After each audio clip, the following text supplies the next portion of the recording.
It's actually happening, guys. I was just talking about this in yesterday's The Good, the Bad, and the Ugly Evolution review video, and I talked about what if this match happened, and it's actually happening, and I'm gonna talk all about it right now, actually, because there was positive segments. That's right, segments with an S last night. Usually I'm not able to say that. Usually Monday Night Raw is mostly shit, and we have to kind of dissect it even more to find any nugget, any inkling, any little piece of good or positive from the show. We have to kind of pull it and really expose it and talk about it in depth, because we don't usually get a lot of good on Raw. And that's sad, that's a shame, that should not be happening. A television show should be mostly good, with a few mulligans in between. If a whole show of Law & Order sucks, you're not going to watch it, right? If 45 minutes of Law & Order is horrible, but 15 minutes is good, Law & Order would not have lasted, 18 seasons? Whatever the fuck it's on now. Or your favorite television show. If it's 45 minutes trash and 15 minutes good, that's not a good ratio. If Monday Night Raw is 2 to 2.5 hours trash, but only a half an hour good, only 2 or 3 segments that are really good every week, that's not a good show. That's why attendance is down, that's why ratings are down, and yes, they get the big TV deal because the networks honestly believe that the world is turning into more technology, which it is, so they think more and more people will be going home and using their devices. But what's going to happen on the next television deal when they find out that while that may be true, that doesn't necessarily mean WWE was pulling in that audience? I think they're going to find out that the audience was drastically declining. Just like NASCAR, like I always tell you guys. So they have to be careful. Their shows have to be majorly good. And once in a while, you get a trash segment. For years, we've all watched in the same redundant, mundane bullshit of 2 to 2.5 hours of bullshit, and then we all get hippity-hoppity joyful when something good happens. So we'll watch 2.5 hours of bullshit, and then we'll get one good segment, and that's what we'll try to cling on to for the rest of the week. Sorry to go on a side spiel there, guys, but there's a big difference between 2 to 3 good segments and the rest of the show being trash, and then people going, that was a great show, because these 2 or 3 things happened. There's a big difference from that, and then the flip side of it, which is most of the show was good, and only 2 or 3 segments were bad. Think about a world we could live in if that were to happen. What if Raw flipped and reversed itself? What if the majority of the show was all good and only 2 or 3 segments was bullshit? Exactly. We all watch with our rose-colored glasses, right? Because we all want to fucking believe that we're watching a good show. No, it's been flipped for years now. Most of that show is bullshit, and then we hope that we get 2 to 3 segments that are actually fucking good. In fact, Raw's been so fucking horrible, we've lowered our standards to the point of accepting decent. We don't even need fucking good half the time. No, not the Amplified, man. Last night, there was actually good segments with an S. Doesn't mean there wasn't fucking bullshit. Doesn't mean there wasn't nonsensical, confusing trash last night, and we're going to get to that. I want to get to the positives first, because I'm going to appease that little base that tunes into my videos and really wants BC to talk the positivity. Like I talk negative about WWE for my fucking health. Please, I'm probably losing years of my life speaking negatively about WWE, but I ain't gonna fucking come in front of this camera and drop bullshit to you. You think I honestly don't want to talk positive shit about WWE? Of course I do. This is the shit I grew up with and that I love for 30 plus years. It's not producing good television. Bottom line, I'm not going to come in front of this camera and talk all the good when there's just not. People always go, BC, be more positive about the product. What do you want me to do? I call out the positive shit every week on Raw.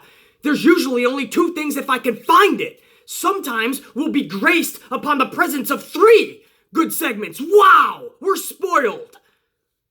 And the rest of the time, it's a review show. I critique WWE. It's what I do on this channel. What do you want me to do with the other 2 to 2.5 hours of Raw? Just make pretend it didn't happen? Of course I want to talk positive about WWE. But if you want to tune into this channel and you want to hear me critique WWE, you better be prepared to get hit in the mouth, square in the jaw with truth and facts. Or you're right, maybe this is not the channel for you. But I'm going to appease those positive rose-colored people right now because I am going to go over the positives. And I have 6 different, maybe not full segments, but 6 different subjects that I actually found good last night. And then, if you guys want to stick around for the negative portion of this video, if you're okay with getting hit in the mouth with facts and truth, then you can stick around. Because we're going to get amplified because there was several segments that continued the nonsensical, confusing bullshit garbage as well. We'll get to that in a bit. But let's start off this review show. What do you say? Let's start off with the main fucking subject at hand. The main topic. The one that's got the amplified man with the goosebumps, baby. And this is Ronda Rousey, Becky Lynch. Champion versus champion in a badass exhibition Survivor Series match in just a few weeks. I said it in yesterday's Good, the Bad, and the Ugly Evolution review video. What if? I know they want to go Charlotte and Ronda down the line. But what if we were to get Becky and Ronda? This is something, guys, I never even thought of until I made that video yesterday. When you guys heard me utter that statement and ask that question, guys, that was the first time it actually came into my head. First time I even thought of it was during that video. That's why you saw the look in my eyes like, wow, what if we were to get Ronda and Becky? Because the truth is, you hear me say Ronda can beat the shit out of 99% of that locker room, and I'm being truthful. And these are females that I actually enjoy their work, or I like them, or I think their character could be gold, or just anything. I find something good in them. Even them, I'm saying Ronda Rousey could take them. No question. When I say 99% of that locker room, I mean it, man. Even the people I like. Dana Brooke, Alexa Bliss, Carmella, Alicia Fox, Nia Jax. Obviously, fucking Tamina, Snuka. I can go on and on. Ronda could run through the fucking roster. Roster. Got a little more Italian there. She could run through the roster. The Bella Twins. I can go on and on and on. And you never heard me say Becky Lynch, though. I couldn't even fathom a Ronda versus Becky Lynch match. And you want to know why? Because that is an actual badass match for Ronda. Obviously, it's a badass match for Becky. She gets to face Ronda Rousey. But Ronda Rousey, this is going to be her first real motherfucking badass test.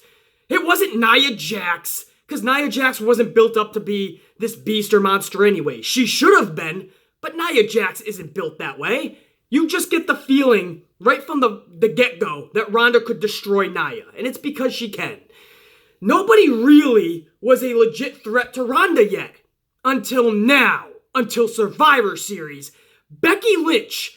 Believe me when I say, I don't care how green Ronda still is. If Ronda is stiff with Becky, Becky is going to be coming back double stiff.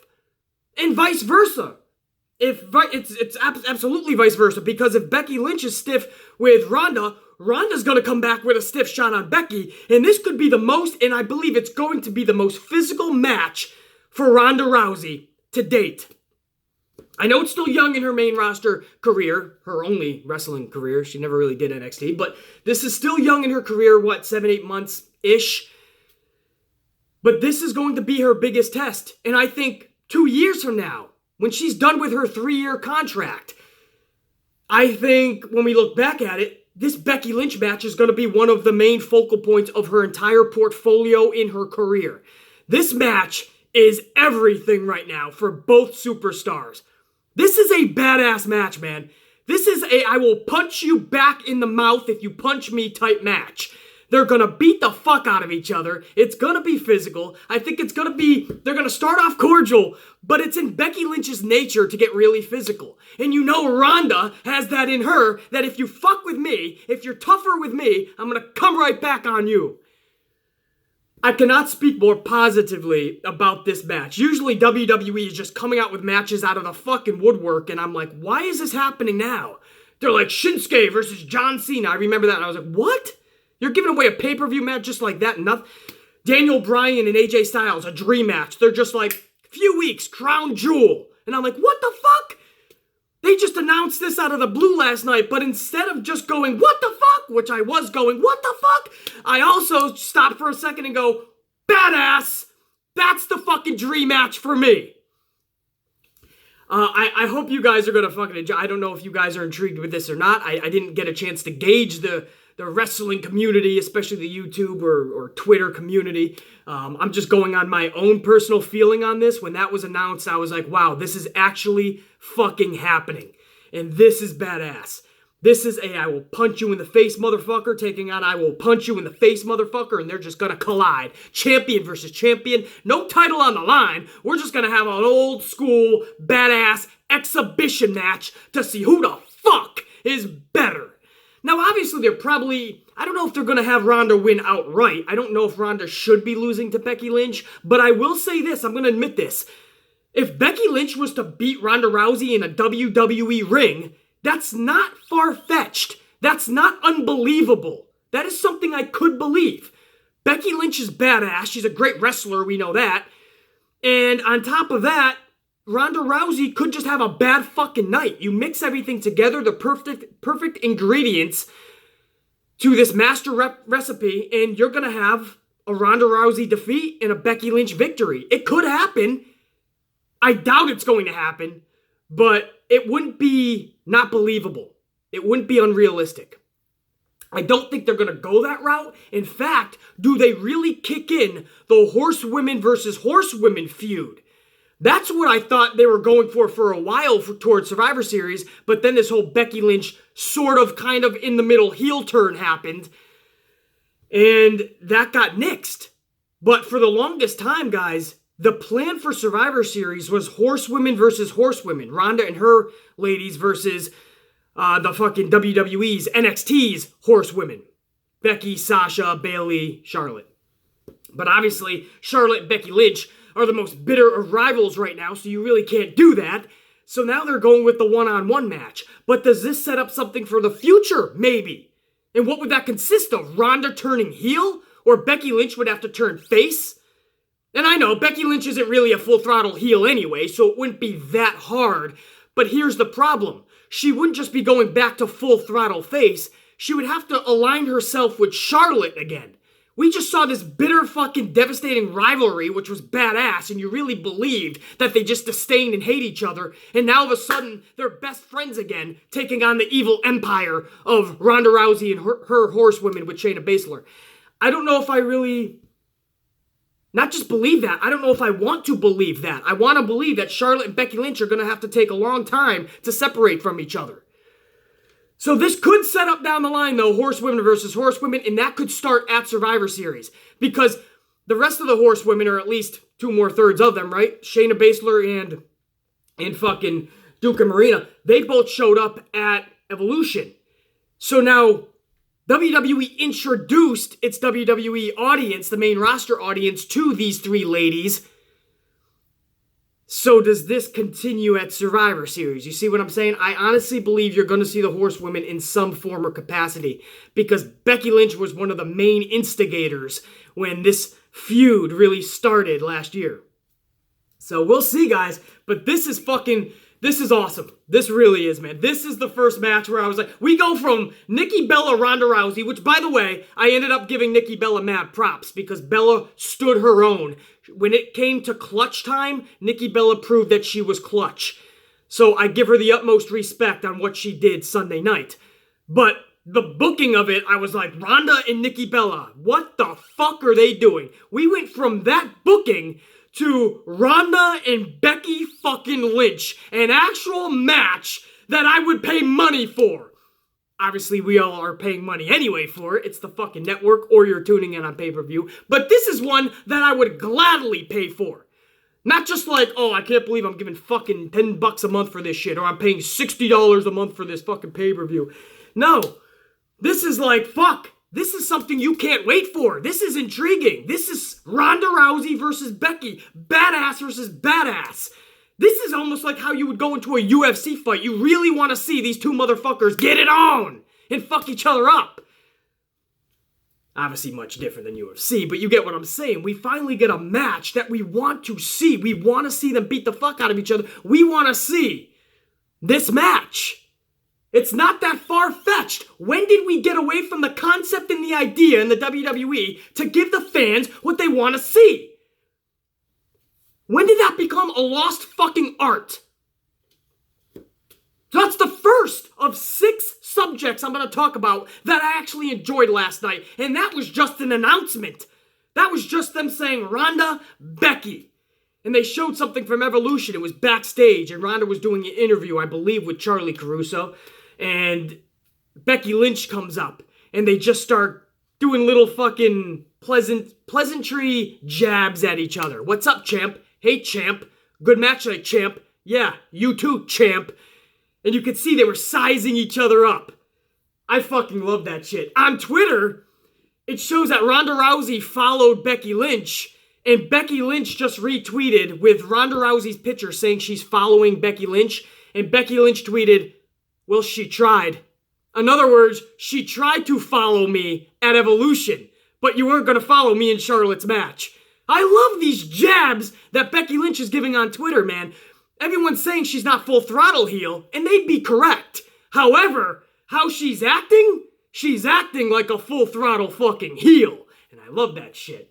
So I'll shut up about that now, guys, but that's one of the biggest topics right now in the wrestling world. And if it's not, I didn't get a good gauge on it yet. Again, I'm waking up pretty fucking early making this video, but I'll be seeing what you guys are talking about later today and throughout the day. But this should be one of the main topics. I don't care if you love women's wrestling or don't, or you like it or don't. This is going to be a badass match at Survivor Series. And Survivor Series' stock, it just got raised tenfold, let me tell you that. But that's not the only thing I liked last night. But wait, there's more. What about Dean Ambrose, guys? We talk about in the middle of a heel turn, kinda, sorta, am a heel, kinda, sorta, not a heel with Becky. Dean Ambrose, it looked last night, this is just going to be full throttle heel. We didn't know what the reception was really going to be. Is the crowd really going to be behind Dean? Is it going to be a split with Seth and Dean? No, this looks like a heel turn because Dean Ambrose is playing this as a fucking dastardly heel. I love this segment last night. There wasn't a lot of words because this was just Dean Ambrose giving that fucking look of an actual fucking evil man, a psychopath, the Scottish psychopath. No, Dean Ambrose isn't Scottish, I don't believe, but I just fucking always cringe when Michael Cole calls Drew McIntyre the Scottish psychopath, or the Scottish Terminator, or the Scottish fucking hula hoop dancer, or whatever the fuck he is on any given Monday. Sorry to sidetrack, but that always pisses me off. But Dean Ambrose is actually that fucking psychopath, actually that lunatic, and when he's giving you that fucking stare, Seth Rollins knows that stare all too well. So Rollins tried to regain control of the situation. He's in the ring. Dean Ambrose is up in the crowd like where the Shield usually comes out, but Dean Ambrose isn't coming down to the ring to explain his actions from last week and attacking Seth Rollins.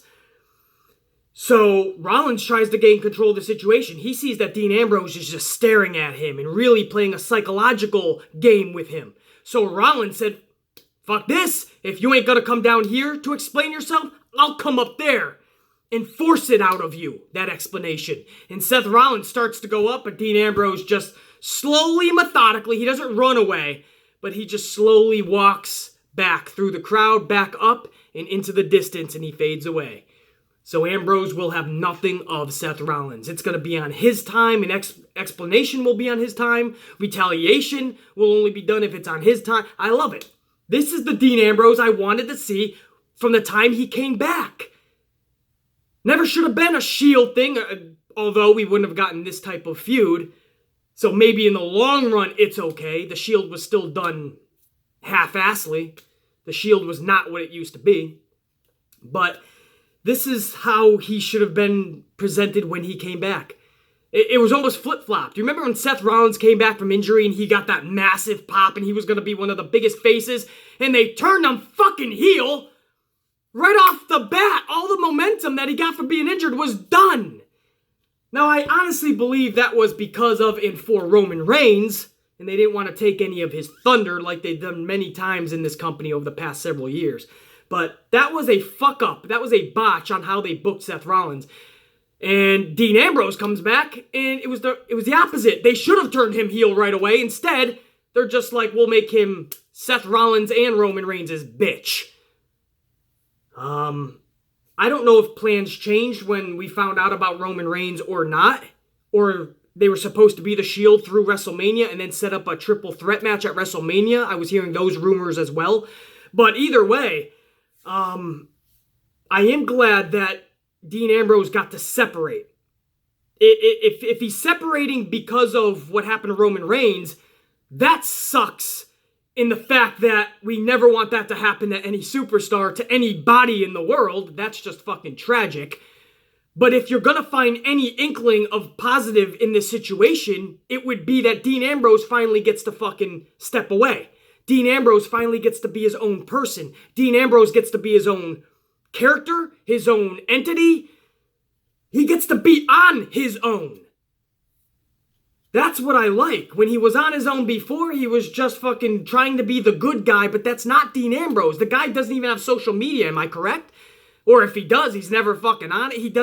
He blocks himself from the world. He's a very private person. I mean, that's all the fucking beautiful characteristics, I can speak. That's all the characteristics of a perfect heel.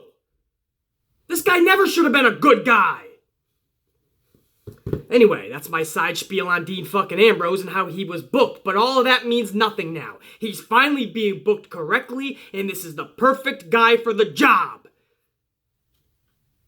I love that segment. A lot of people a little pissed about it because, he didn't say too much and we didn't really get the explanation. That's good. That's called a story. You have to wait until the next week to find out. And if it's done correctly, maybe you gotta wait another fucking week. That's how you build a story. It's like WWE woke up on the other side of the bed yesterday morning and they actually got somewhat creative and actually started to remember what makes the wrestling business thrive. Faces and heels, stories and feuds. There's some concepts. Love that Dean Ambrose. He said 1,000,000 words in just the stare alone. And now Seth Rollins has to wait another fucking week. More positivity for you. You ready for this? How about Elias? Elias last night they put him in a segment, got creative, and they did the one thing I always ask them to do. Step away from the ring for a little bit. The ring is your main stage, I understand that, but don't be afraid in a 3-hour show to go elsewhere. Go into backstage, go into the parking lot, go to the supermarket like Stone Cold and Booker T, go into the bar room like Bradshaw and Ron Simmons used to do. It doesn't matter where you go, but you can have multiple stages. Universal Studios doesn't run its production out of one stage. It has 30 of those motherfuckers. Have other stages. The backstage, the locker room, the parking lot, those are all your side stages. Your show can be much more captivating and better if you're using all your stages. If all 3 hours, every single segment is just in the ring, that becomes boring and redundant. Yes, we're mainly watching for the wrestling, but fuck, it's 3 hours long. Entertain us! So they have Elias in the ring. He's doing his little song. He apologizes that Baron Corbin can't be out there to listen to his new Baron Corbin song. But that's probably because he said Braun Strowman beat the shit out of him earlier in the night. And we'll get to that, by the way, in a few minutes. So Elias says, no problem. I'm going to take my song to Baron Corbin. So Baron Corbin's backstage. He's in his locker, his dressing room, or his fucking office, whatever you want to call it, because he is now the fucking acting general manager. So Elias leaves the ring and he heads up the ramp and he goes backstage. And I'm thinking, camera's got to be there to pick him up. I hope there's a camera to pick him up because this is good television. When you start somewhere and you end up somewhere else, that's good television. He starts in the ring, he heads up the ramp. Where's he going? Nobody knows. They cut to the broadcasters. They're like, Michael Cole looking stupider than usual. I don't know. Where's he going? I don't fucking know. Renee's like, what is he doing? Corey Graves is like, I don't even know. Going to get a donut and a coffee? Where's he going? And fucking, the camera's there to pick him up. Nicely done. He's backstage. He's looking for Baron Corbin's fucking office. We'll call it an office. And he sees Dana Brooke, and Dana Brooke's like, hey, Elias, can you write a song for me? And Elias is like, for you? Absolutely not, toots. And fucking Dana Brooke's like, damn. And Dana Brooke takes off. He sees a fucking caterer. He sees a cake. He's like, hey, take that to my dressing room. Cake guy's like, okay. And finally he sees Baron Corbin's office. He's knocking on it. Hey, it's me. It's Baron, open up. It's me, Elias. And fucking Baron Corbin obviously is... Oh, no, he did answer. Baron Corbin yells out from inside the office, go away, whoever you are, I don't care, just go away. So Elias is like, all right, now that I know you're at least in there, I'm going to deliver this performance anyway. So I know you're in there, you're probably on your phone, so I'm going to need you to just kind of set that down, put that on silent. Fucking his whole spiel, shut your mouth. I loved it, man. He was literally giving a one-on-one performance to Baron Corbin, but Corbin is on the other side of the door, inside his dressing room. Elias doesn't give a fuck. Or his office, I'll say. But fucking Elias don't give a fuck. He's still gonna play his tune for Baron Corbin. So that's what he does. He starts delivering a Baron Corbin number, taking jabs at Corbin.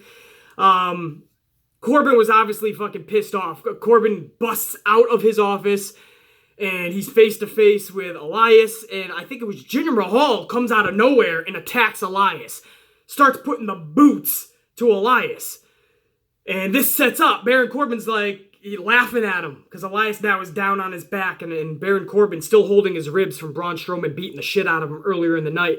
And he's looking down at Elias, and he's laughing, and he's saying, oh, that sucks, your match is next.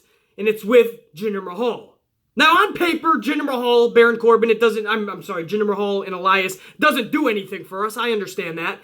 But at least they give some fucking backstory to it.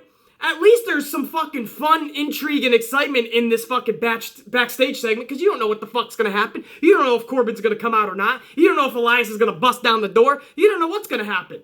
All of a sudden, it's Mahal out of nowhere, beating the shit out of fucking Elias. You don't know why. It's because Baron Corbin put Elias in a match with Jinder. So it all ends up making sense in the long run. But more importantly, I was entertained.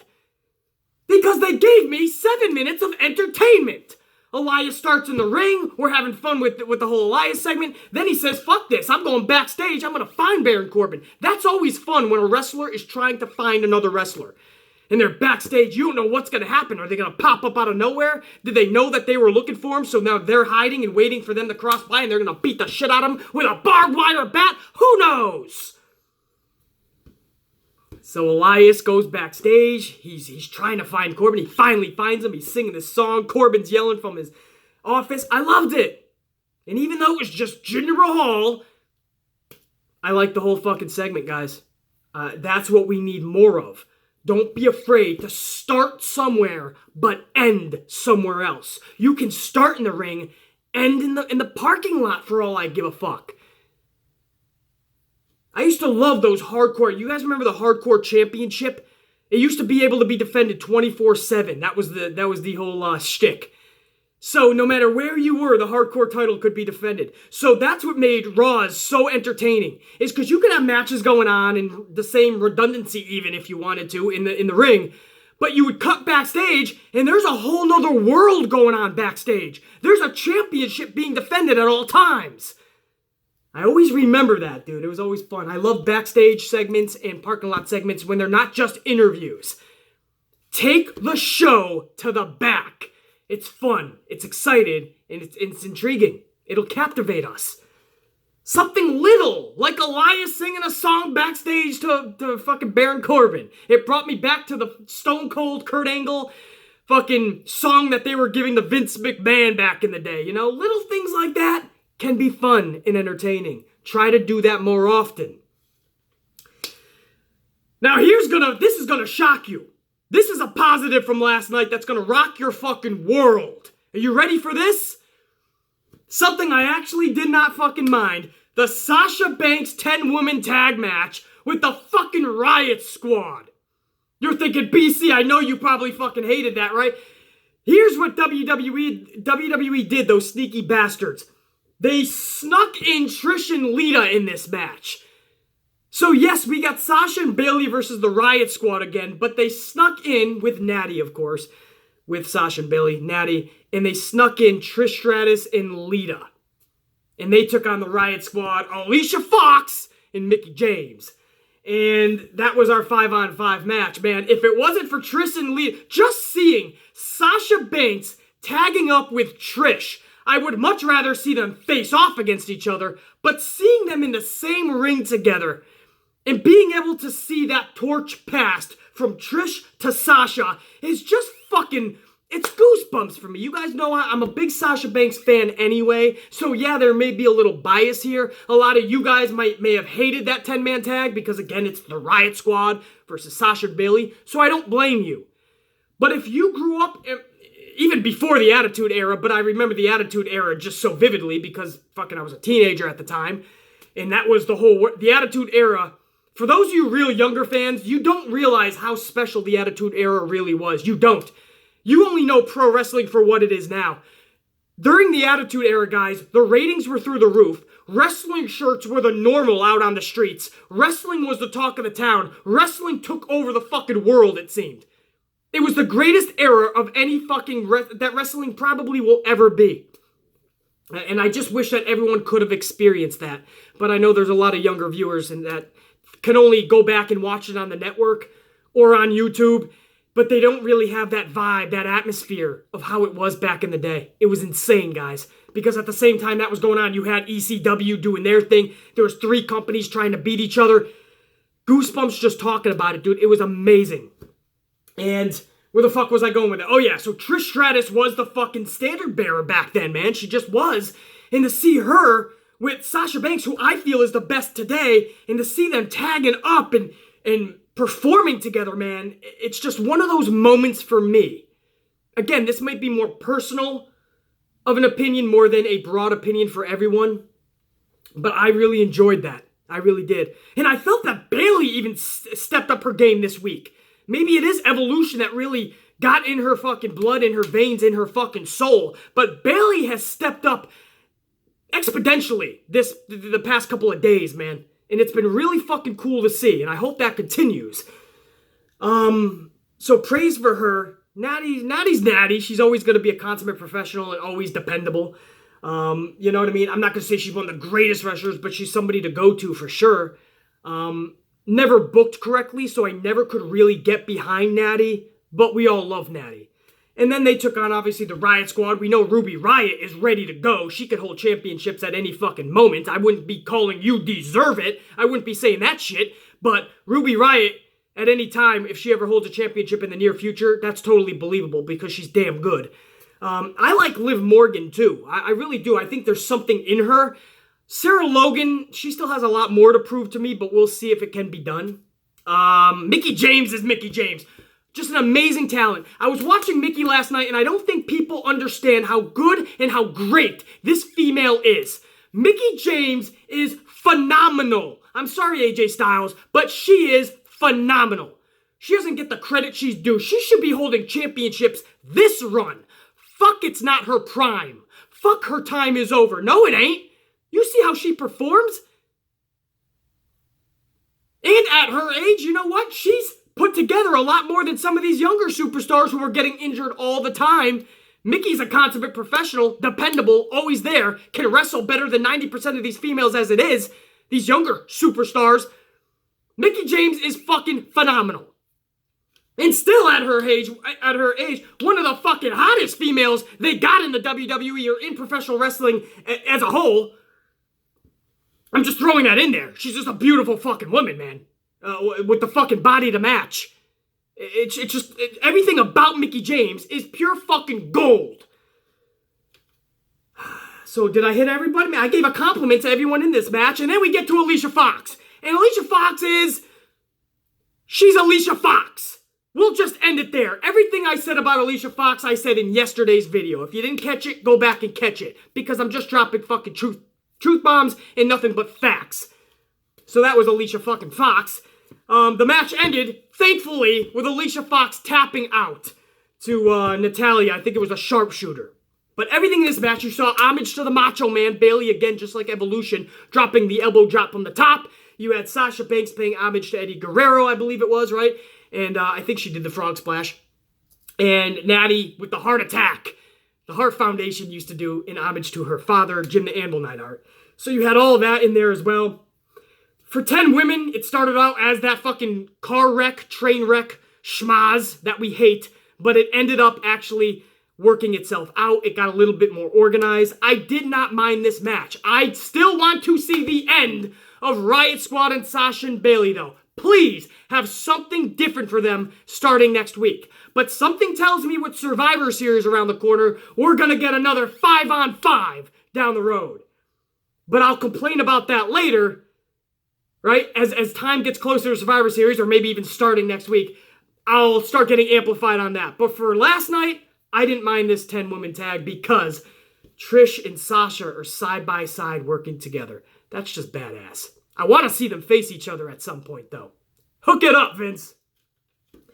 4 situations / subjects / segments that I didn't mind in a row last night. Not in a row, television-wise, in a row on my list. Big difference. Another thing I didn't mind was the ending. Undertaker, Shawn Michaels, Triple H, Kane. It doesn't have that spark that it did, obviously, back in the day. When the Undertaker is out there, when Shawn Michaels is out there, Undertaker. You know, there was just this feeling. You had the goosebumps. There was this feeling, even in your house, that... Not in your house pay-per-view. Okay, anyway. I'm all over the place.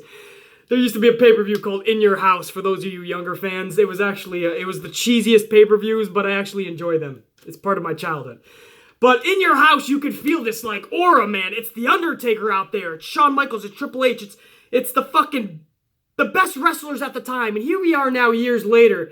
And it's still good to see them. It's good for the nostalgia. It's always good to see the old-timers come back and still kicking and rocking it out. But it didn't have that vibe last night. There was something lacking, that spark, that intrigue. It just wasn't there. But anyway, you had Triple H kind of pointing to the rampway, like Shawn Michaels is going to come out next. Undertaker and Kane are in the ring waiting for him. And Shawn Michaels comes out of nowhere and just super kicks the fucking head off of the Undertaker. Tries to one-up the Undertaker, send a huge message to the Undertaker. Shawn Michaels is still pissed from the Undertaker tombstoning him at Super Showdown. So Shawn Michaels waited for this revenge. He finally got the Undertaker and he takes his head off.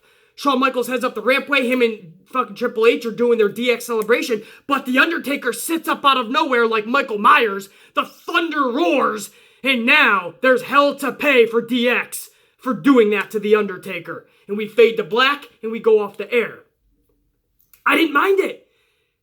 I thought it was good. It just lacked that spark. The Undertaker and Shawn Michaels and Triple H all in the ring together, that used to mean something. It used to feel different. It doesn't now. And maybe that's because they're just playing around with events like Super Showdown and Crown Jewel. Maybe it's because they kind of tarnished the bigger events like WrestleMania and SummerSlam. So maybe that's why this doesn't mean as much. Because it doesn't seem as much.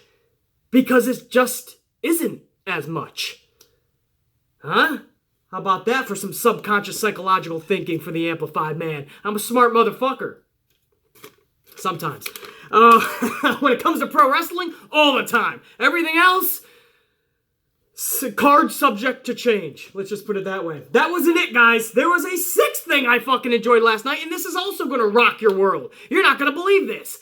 Bobby Lashley and Lio Rush, who for weeks I just thought was annoying as fuck. This Lashley thing's never going to work, and maybe it's not going to work. But what I noticed last night is this is the best Lashley we possibly could have asked for.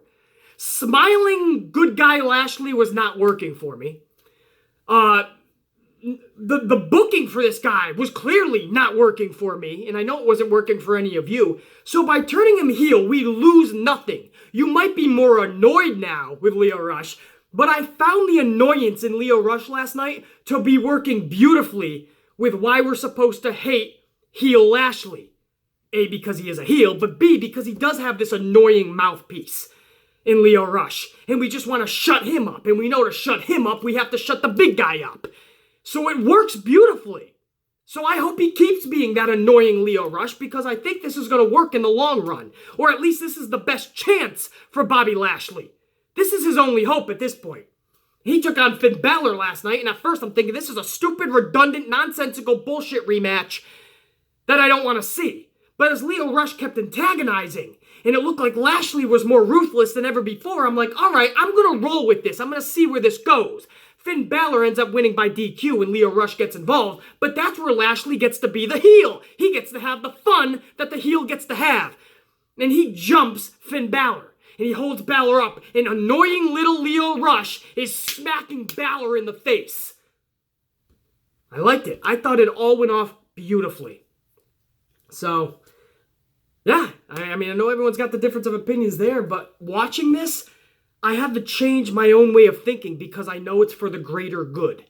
And what I saw at the end of that match was fucking awesome. Lashley holding up what seemed like a lifeless Finn Balor is showing you that he is now this dastardly heel. It's those subliminal and not so subliminal messages at times that prove that and show that and remind people that this isn't just smiley Lashley.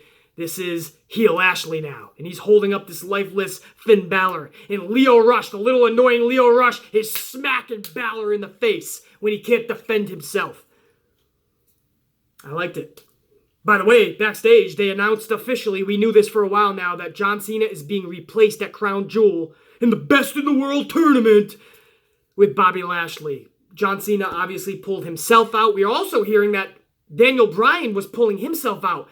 But they're still running ads for Daniel Bryan versus AJ Styles. So unless a huge angle is written tonight where Daniel Bryan is not going to be able to compete at Crown Jewel, and we know that's going to be bullshit because he's just pulling himself because he doesn't want to go because of the political shit that's going on over there. And not so political. But they could do something tonight, segment-wise, to write off Daniel Bryan for Crown Jewel. But as of now, they're still running ads. But we'll find that out tonight. But John Cena officially replaced by Bobby Lashley. But that was all positive shit last night, guys. That's a lot. When you look at fucking Ronda Rousey and Becky Lynch's announcement, Dean Ambrose and Seth Rollins, I love that segment. Sometimes a million words are spoken with just a look. And that's what happened with Dean Ambrose. Elias leaving the ring, going backstage to find Corbin. Loved it. Fucking Sasha and Trish working together. What? Taker, Michaels, Triple H, Shawn Michaels super kicking The Undertaker in 2018. I'll fucking take it, man, on a Monday Night Raw. That usually gives a shit anyway. Lashley finally being a heel and holding up a lifeless Finn Balor while annoying Lio Rush is smacking the shit out of Balor like that. We had good television last night. But, of course, they had to slip back into their fucking whack job booking world. The non-creative, upside-down world that they always like to tap into every Monday. And there was multiple bullshit, nonsensical, confusing, dipshitted segments last night. And if you're not able to handle the amplified man being too negative, now is your time. You might want to leave the video in the channel. For those of you that can handle a dose of fucking truth and reality, here we go! For those of you that watch this channel religiously, you know where I'm starting off with this fucking negative bullshit. I'm starting right off with Ember Moon. Here we are now, post-evolution. She didn't have anything for the 7+ months that she's been on the main roster since she debuted right after WrestleMania. Nothing for her. Ember Moon has not had a significant story, not any story, not a significant feud, not any feud, not a significant match, not any fucking real good match. Ember Moon has been given nothing since her arrival. And at Evolution, she still got nothing but a fucking Battle Royal match. And she still didn't even win that. They didn't even give her a Battle Royal victory. So now, here we are post-Evolution. We're hoping and we're thinking maybe they got something now. They have to, right? Have something for Ember Moon. No, they're just gonna put her out there in an exhibition match with Nia Jax to make Nia Jax look fucking strong, to make Nia Jax look like the beast, even though we know in a month or two, they're gonna make her 50-50 book her into fucking obscurity again, and then try to resurrect her, and then turn her heel, then turn her face. They don't know how to book Nia Jax. They don't know how to book 99% of their fucking wrestlers and talent out there. Ember Moon is out there with Nia Jax. Why? We don't fucking know. They set up something backstage. Oh, I like you and I respect you. I like you and I respect you too. All right, let's find out who the best is. You know they ain't giving Ember Moon shit. But it's not just the booking of Ember Moon that's pissing me the fuck off. It's the fact that this match ends with the fucking music playing. I totally didn't even remember the music of this individual because she's irrelevant to me. So I didn't know the music at first. And I'm thinking, hey, is this a fucking debut? Now that Evolution is over, are we getting a new female talent? Somebody's gonna step up to Nia? What the fuck? Who is this? This is exciting! And then all of a sudden, Tamina Snuka comes down the ramp, and I'm like, what the fuck? I went from kind of fucking intrigued, who is this, to Tamina fucking Snuka? And this is how I know. This is how I gauge my audience. So I always listen and I look and I hear everything. And if you go back, don't even take my word for it. You can take my word for it anyway. That's why you're clicking on these videos. You want my take on this, right? But you can go back and watch when Tamina comes out. Watch that whole Tamina segment with Nia Jax. She didn't have one... Guys, look in the fucking crowd. Tamina didn't have one person who was excited to see her. Not one, not even a kid, going, yeah! Nobody. You could have heard a pin drop in that arena last night. You could have heard that pin drop. Because that's how quiet it was.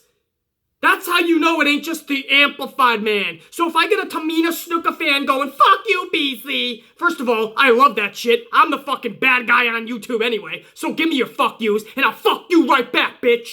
Yeah! So you can give me your fuck you, BCs, because I love them anyway. But on top of that, it's just you. You and your fucking 16 Tamina fans. Or maybe you're fucking... You got a little fucking Tamina club.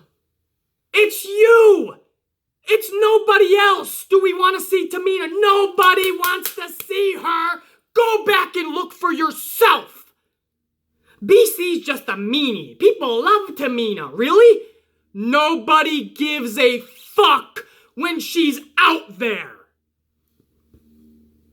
And it's not just bad booking. She's not a good wrestler. Listen to my... This is gonna hurt. This is gonna hurt. This is gonna hurt. But you need to be informed of the truth. Tamina Snuka, you listen to me, you look into my fucking eyes when I speak to you. Tamina Snuka cannot wrestle. The fuck are you not realizing in that statement? And obviously, actually, it was 2009. Tamina Snuka had an amazing match in NXT. Shut up! Tamina Snuka can't fucking go, man. You want a list of female wrestlers that would run circles around her? Here's my list. Everyone! Alicia Fox could out-wrestle a Tamina. So anyway, Tamina Snuka is now coming to the ring to go eye-to-eye with Nia Jax. And if you look at the crowd, and if you could see the Amplified Man's expression at this point, we're all basically ready to fucking put our heads through a cement fucking wall at this point. Nobody needs to see Tamina and Nia Jax. Nobody needs to see that shit. That's like saying we need to see Dink the Clown. Do you guys remember Dink? Not Doink. Doink the Clown used to have a little person named Dink. That's right, D-I-N-K, Dink the Clown. That's like seeing Dink the Clown taking on Hornswoggle. Just because they're little people.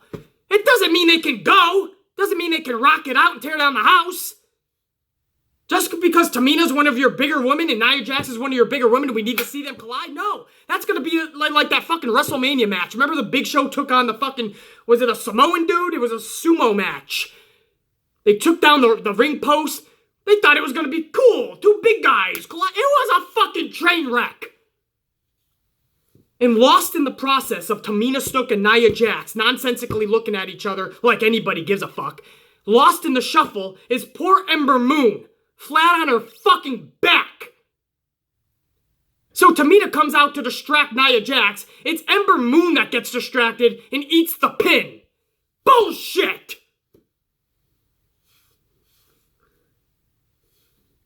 Brock Lesnar, Braun Strowman. It was great to see Brock Lesnar. I didn't expect him to be there. I must have got I missed the information that he was in town.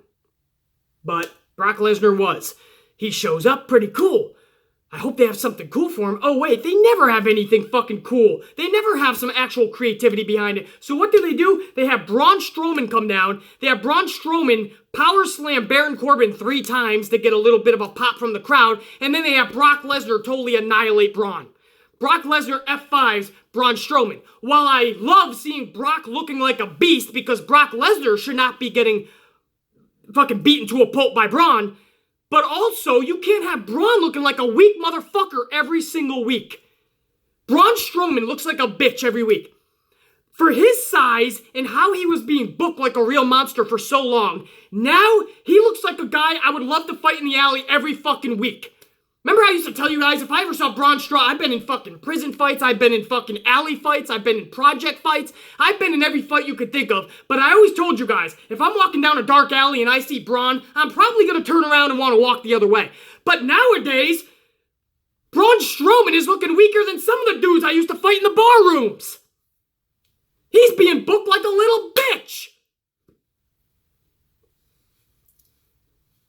And then after he gets beat up or takes a move from somebody, you ever notice he doesn't run after him? He just complains and yells, I'm gonna get you!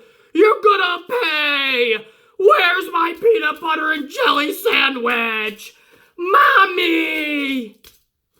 I'm telling on you, Brock! He's like a big baby. Stop booking him like a fucking massive child and start booking him like a badass monster. Do we even go to the tag team division? Fuck me! Who the fuck is the Lucha House Party? Kalisto, Grand Metalik, what the fuck? What? Michael Cole described them. I believe he described them. Let me check my notes here. The 3 amigos that just want to have fun and party with their pinata. Michael Cole said the 3 amigos that just want to have fun and party with their pinata. What the fuck? Are you serious? That's what our tag team division has come to. The 3 amigos that just want to have fun and party with their pinata defeat the Revival. While I'm pleased that the Revival ate another L because I hold no stock in the Revival. The Revival was somewhat good in NXT. I told you guys from day one, they will never make it in WWE's main roster. I said that from day one, and was I right? Let me hear you guys. You're right, BC. You're right. You were right. Yeah, exactly. And don't but BC me. But BC, it's the booking. But BC, they're not giving the time. You're right. You're right on all of that. But I also know their characters. I know their wrestling abilities. And I put all of it together. And I'm going to tell you right now, they're not going to ever make it on the main roster. Not as a team, anyway. That gimmick will never work in today's pro wrestling. I told you that from day one. I've been right ever since. And now, they're just losing to a Lucha fucking summertime house party, or whatever the fuck you want to call them. What the fuck did we witness? We also saw a triple threat fucking tag match. The Ascension is taking on Bobby Roode and Gable again. Again. This time they throw in the AOP, and they weren't even a factor in this match. In fact, Bobby Roode and Gable ended up getting the win over the Ascension. Where the fuck was the AOP? And in an attempt to save face, they had the AOP come in later and beat the fuck out of Gable and Roode. Okay, they still lost the match. And on top of that, we still had the Ascension versus Gable and Roode again. This tag division, like most of WWE most of the time, is a fucking joke. This is a clown show, a sideshow of epic proportions. These are the tag teams we have now. Gone are the days of the Legion of Doom, the Road Warriors, the fucking Demolition, Harlem Heat, the Hart Foundation, the Rockers. Gone are those days. Now you have the Lucha Summertime House Party. Luchador House Winter Party, whatever the fuck. The Ascension. The Revival. Who else? Chad Gable and Bob Roode. What the fuck? What happened to this tag division? Start bringing back epic fucking tag teams that look the part and can actually fuck shit up. I want to see guys like Brock Lesnar, but two of them together as a team fucking shit up. We thought we had that with the AOP. Wow, has their booking been fucking tarnished more than I've probably ever seen with a tag team. With that much hope coming into it and to see where they are now, it's fucking tragic to actually have to watch. It's embarrassing if your name is the AOP. Ziggler beats Apollo Crews. A, why is this match even happening? B, didn't you just turn Apollo Crews? Or if not turn, you at least separated him from Titus Worldwide. We thought there was going to be somewhat of a push. We thought they're finally going to give this guy a chance, and we're going to see what he's got, the best of him. He's on a losing streak again already. Already! He just left Titus Worldwide to get away from a losing streak, and he's on a losing streak. Well, that makes sense.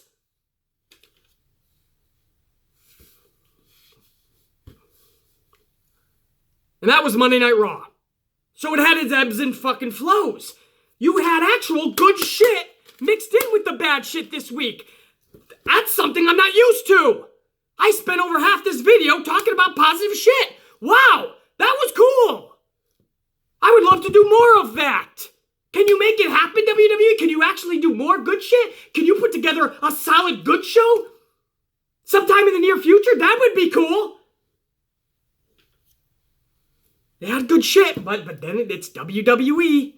And they're fucking showing their ugly fucking hand again. They're dealing those ugly cards again, and they're popping up with their fucking nonsensical bullshit again. The tag division is absolutely a fucking joke. What are they doing with fucking Ember Moon? Why do we need to see Tamina and fucking Nia? What the fuck is happening with Apollo Crews? I can go on and on. But I'll take the positives, and we'll hope for better in the future, man. The Dean Ambrose, Seth Rollins thing? Intrigued. I like where this is headed. Lashley with Leo Rush? I think they got something here. If they book this thing correctly, we could see the best of Lashley. Even though he's useless and nonsensical right now, you could see something better from him. Michaels taking fucking Undertaker's head off. That was a little bit of blast from the past. I didn't mind that at all. Elias going backstage for Baron Corbin, trying to find him. I like that. Singing a tune to Corbin backstage. I like that shit. Rousey and Becky Lynch being announced? Please, that's fucking goosebumps. Spur of the moment when that was announced. So, we'll go into SmackDown tonight. Not a horrible fucking Monday Night Raw, obviously, with all the good shit I just said, but still that Monday Night Raw that can't pull its head out of its own ass. It's still that Monday Night Raw that can't get its shit together and just give us a full solid show from top to bottom. Again, I'm willing to give it a mulligan. I'm willing to have a few bad segments. But can the whole show just be fucking just a good show for once? Is that so much to ask? We're hoping SmackDown can pull it off tonight. For now, guys, coffees and ass whoopings. And I mean fuck this Tuesday up, honestly. Why not? You have nothing to lose. You're out there in the world, fuck shit up. Even if it's gotta be people. Fuck shit up. Amplified Man. We'll check out SmackDown tonight. I will see you guys tomorrow for SmackDown's review and reaction. For now, check you later.